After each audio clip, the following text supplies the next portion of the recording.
You call that off? Alright, take 999. Thanks everybody for watching. For those who have been tuned in before, welcome back. Today we're going to go and focus on doing charcoal work.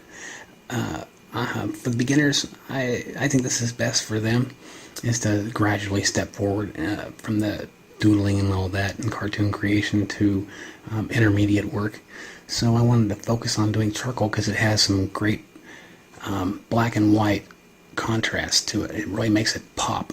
So without further ado, let's see what we need. We need either, you can get a sketchbook if you'd like, and you can make them yourself by using a piece of wood paneling, say like that, and then just paint it yourself and slap some rings on it, and then poof, you have a heavy-duty durable sketchbook instead of these floppy, like, piece of crap back there. They're just useless that way. I don't think that anybody that wants to do art should have them like that, because they just get destroyed. Anyways, moving on. Either so use your sketchbook, or you can get what's called an artboard. You can get them in this lightweight wood. It's just sheets of wood, and they're slapped together with a cardboard honeycomb inside, so never get them wet. If you get them wet, they get ruined like this, and then they warp and split, and you can't fix that. Believe me, I've tried. Now, if you're using a bigger sheet of paper, I highly recommend using Reeves. It's R-I-V-E-S, Reeves, or Arches. Arches is okay. So what you want to do is go ahead and tape it down, or use the clamps and clip it down, and then you're good to go for the most part. We're going to go ahead and focus on doing this image right here, a cemetery angel. And what you're going to need is some hardened charcoal. They come in different types, kind of like the pencil work, like 2B, 3B, 4B. Go and use whatever you feel comfortable using, if you want to use it at all. Then of course there's the hardened charcoal. It's called a peel stick, and it just has a little baby cord like a parachute, and you just peel it back, and you get this little nub by the time you're done. So if you have a pencil extender like that, you can just stick it in the pencil extender and you're good to go. Then of course there's bind charcoal. This is your main tool. You will burn through you'll burn through stacks of it, so be warned. Then there's a compressed charcoal. This is using basically for chiaroscuros, for blackening your paper. I'll show you that in the next episode probably. Then here's a white charcoal. This is what you use for your highlights after you're done with the picture. You can use it for things like drawing the windows and the eyes, or the eyes themselves, or the highlights, like musculature and veins. You'll see. I'll show you. Then for your erasers, you're going to want a Click-It vinyl. They're fantastic for fine detail erasure. Then a large vinyl, your gum eraser, and that's pretty much it. So let's go ahead and get started. Okay, well, I'm going to do this in fast forward, obviously, so I'll just try and wing it, and hopefully this still makes sense to you. I'm just going to go ahead and try and block everything in a little bit and try to keep the work on the proportions. You want to move around and keep moving around. That's the key. If you stay in one spot for too long, it will come out jacked, and you just won't like it. You'll be towards the end, and you realize that you screwed the whole thing up, and you'll be screaming at yourself. So just remember to keep moving and step back. Take a look at it from a distance. Take a breather, and see if the proportions are out of order, or unless you're doing that on purpose, and then that's a whole different story. But for this exercise, I'm not doing that. Maybe we can do some jacked up Picasso thing in the future. So you'll see here I'm drawing the fingers in and drawing the hands, just working on proportions, and I'll erase and like, no, I don't like that, doesn't work. So I'll keep moving, jump over to the feet. Didn't like the feet, so I'm readjusting those. And I move over to the cloth work to try and work that in to make sure I'm getting the proportions in that done correctly. If you want to make sure that you've got your stuff more correctly aligned, you could start right off the bat with the ruler. I don't think that's a bad idea. So if you feel the need to do that, then go for it. I don't bother until I absolutely have to. Sometimes that comes right at the beginning, but not for something like this, because you already have it all lined up and you have a photograph, or if you're not even using a photograph and you have a still life, or you're in you went to a cemetery and got your own photograph, or you're out there yourself doing it. It doesn't really matter. You've got it all there, so you don't have to really worry about something as stupid as a ruler for the time being. It's all up to you to choose to do something like that. Anyways, moving on. See, I'm over here jumping around, lying out the backside of the monument, jumping onto the monument next to it. Not really sure what that is. Whether it's a monument or some sort of stone brazier. Whatever. And she's sitting on a stone pillow. That pillow looks fantastic, too.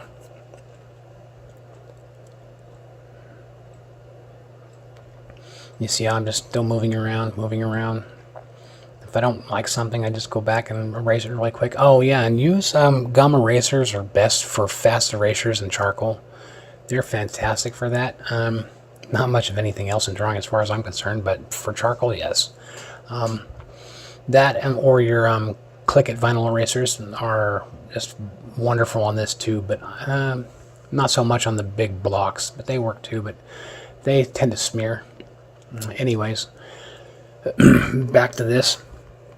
So here I'm working on the back and then jump over to the wing. I'm just trying to get the proportions right.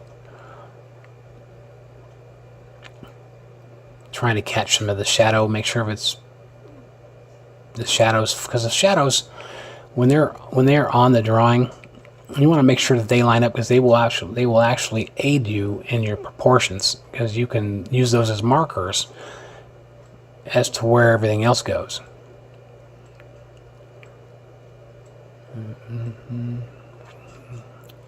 See, now I snuck in a ruler right there just to make sure I got it right.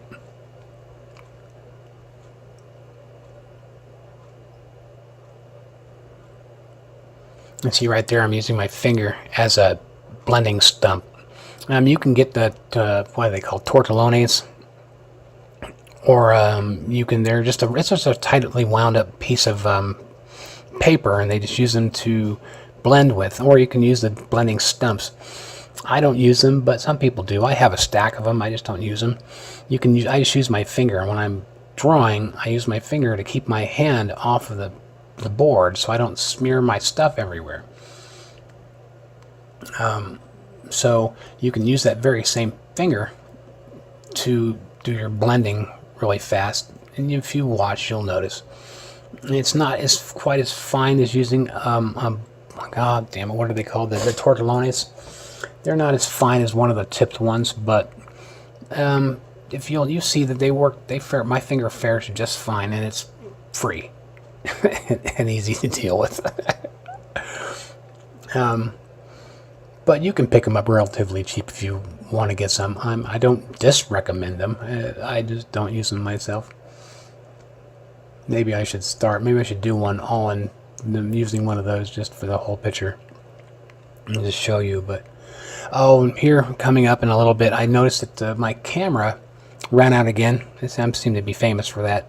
It ran out of memory, so it was still I stopped recording and I kept drawing like a dumbass. So I ended up drawing almost all. I think I drew her entire face in before I realized the camera went out, and it did it again about a few hours later when I was working on that the right hand side, what do you call it, the brassiere, and drew a bunch of that in. So I beg your forgiveness. So see here, we're moving around. See, I just use my finger there. Working on her dress. And now that's another thing. It doesn't have to be perfect. It doesn't even have to be anywhere near perfect. You can do it. This is what the difference is here is that you can be a master at it, or you can be a beginner, an absolute beginner and know nothing, and still be able to make a decent drawing. Because all you have to do is try. All you have to do is put your foot forward, and your best foot forward, and just put your effort into it. It's time, effort, and the willingness to try it. What else? Oh, I was trying to make a point there, but I already forgot it. Shit. Oh yeah, about making it perfect. You don't have. It doesn't have to be perfect.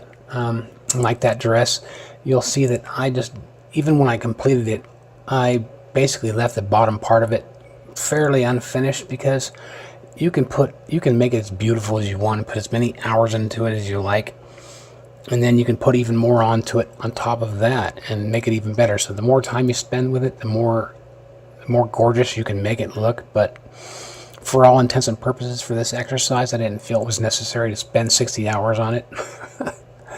So, but that's always an option too. See, now I'm using the ruler to line everything up. Then, of course, I was using the charcoal stick instead of the compressed stick, so I ended up having to redo a bunch of it, if you'll notice. I was like, oh, son of a bitch. Because the charcoal stick, the heavy ones, the compressed ones, they can lay a deeper, heavier line that even if when you drag your hand across it, it won't smear it out. Vine charcoal will almost completely come off when you rub it. So when you see me smearing it with my finger, if I rubbed it a little bit more, it would just completely smear it out. So you might want to remember that when you come to drawing those lines in for like with your ruler, that you might want to use your compressed charcoal, like one of your wood pencils or the peel stick.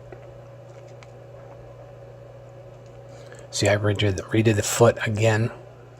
I wasn't happy with it, so I think I redid it about 4 or 5 times.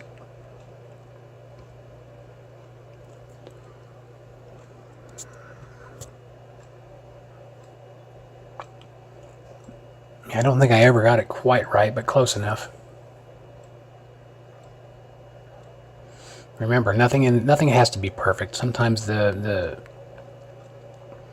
imperfections make it a better picture. Not to say that does, but I'm just letting you know that. See, now I'm blackening the background because I think I already mentioned that, but I don't remember. I blacked in the background because the picture, I think, is just way too white, so I wanted to blacken it in, and then I'll come back with the eraser, the click and eraser, and I will draw the picture out of the background with the eraser. That's what you do with chiaroscuros. That'll probably be my next video, is making chiaroscuros. Let's see, here I am moving around again. I moved back down to the dress, trying to work the lines in.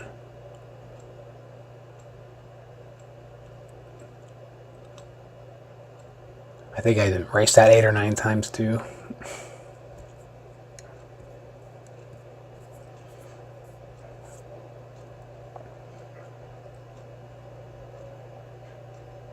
Yeah, I actually didn't, come to think of it, I actually didn't finish her angel wings either, but the picture was so washed that I couldn't really come to a conclusion on what it all really looked like, so I didn't see any sense in bothering. And she's already coming together so well, just with the face and the arms and the body, so I didn't think the wings were all that relevant, like the bottom of the dress. I mean, if I really wanted to sit there and kill myself on it, trying to make it look gorgeous, I could, but, you know, it looks decent for all intents and purposes.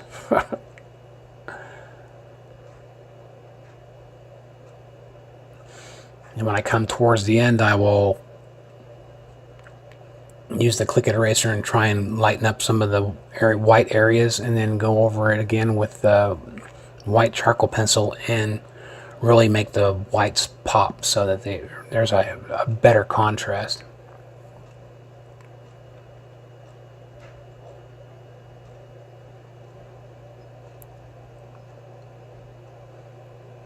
So you can tell I'm annoyed with that dress right now. I'm like, oh, the cloth work. I love cloth work. It's fun. Cloth work is fun to do, but when you're trying to do these videos, they take hours to do. And to try and line it up and do it in front of a camera, it's just not worth the effort, and it's just frustrating. But, you know, even I get stuck on it like, you know, it's not doing what I want, damn it. Obey.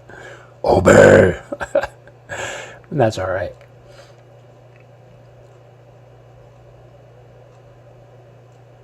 Just remember, don't lose your temper or put your fist through your drawing board. Or burn it. Or stop. Don't give up. Don't quit. Don't be a quitter.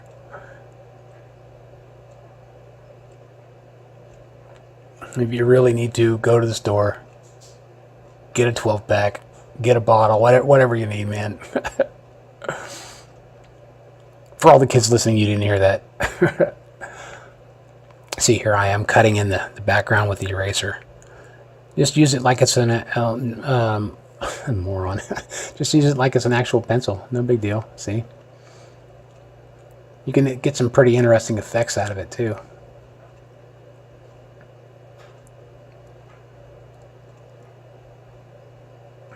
See, now I'm using the peel stick to get my blacks.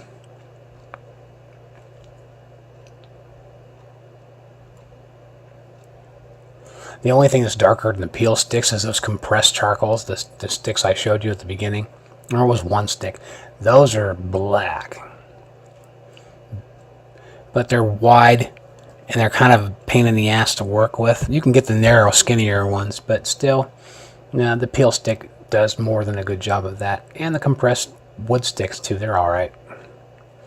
They're just not as condensed as those compressed blocks. Those things are frickin' awesome.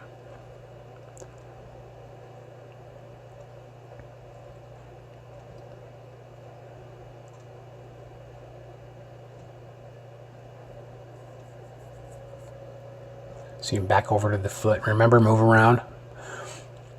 Stay moving, stay focused. Remember, every now and then when you get kind of stuck or you get frustrated, take a look and make sure your proportions are correct. Remember that if you don't get it right, you're screwed. Unless, of course, you're doing it on purpose, like I said.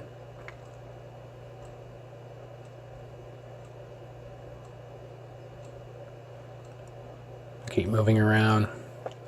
So use your pinky. You can blend if you like, if you don't want to mess around with the blending stump.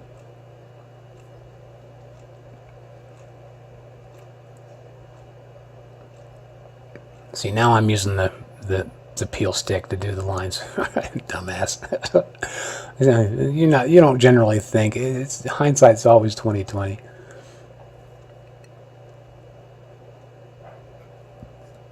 So you move over to the other side, draw the trees in for there.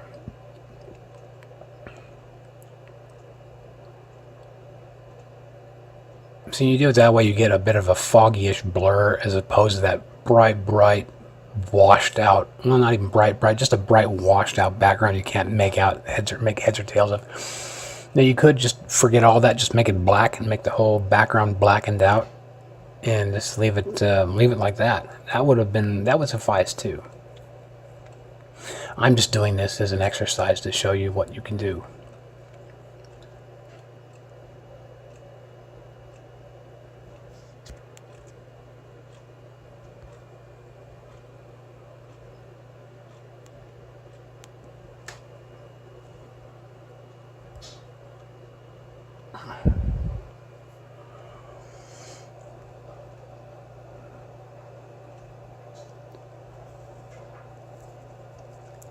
See, now that I'm coming closer to completion, I got to make sure I finish up the areas that are still clear.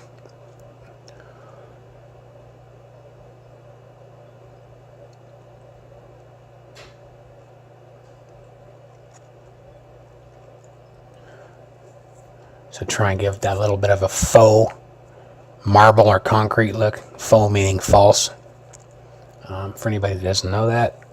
And it's like what I did over on the right hand side by the big old head in the bowl. It looks like a big old nickel. Yeah.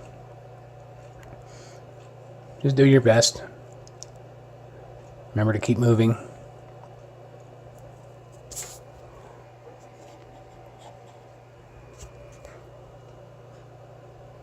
Oh, there was a hiccup there.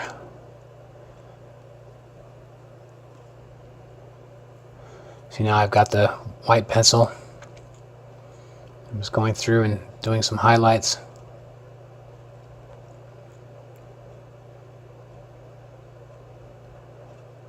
Now I'm doing it based off of the picture I'm looking at. Now you could do the highlights any way you like.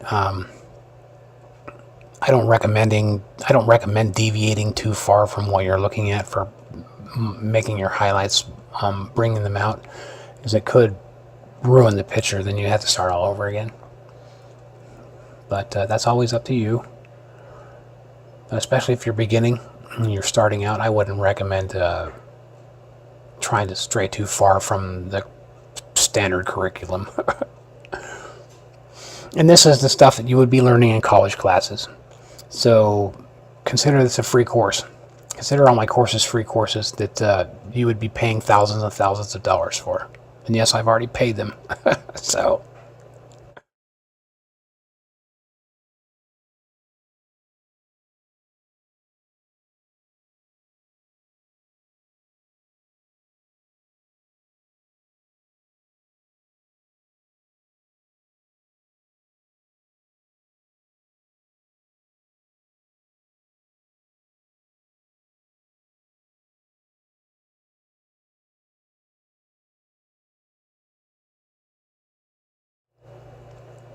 Alright. Looks like we're coming on the home stretch here.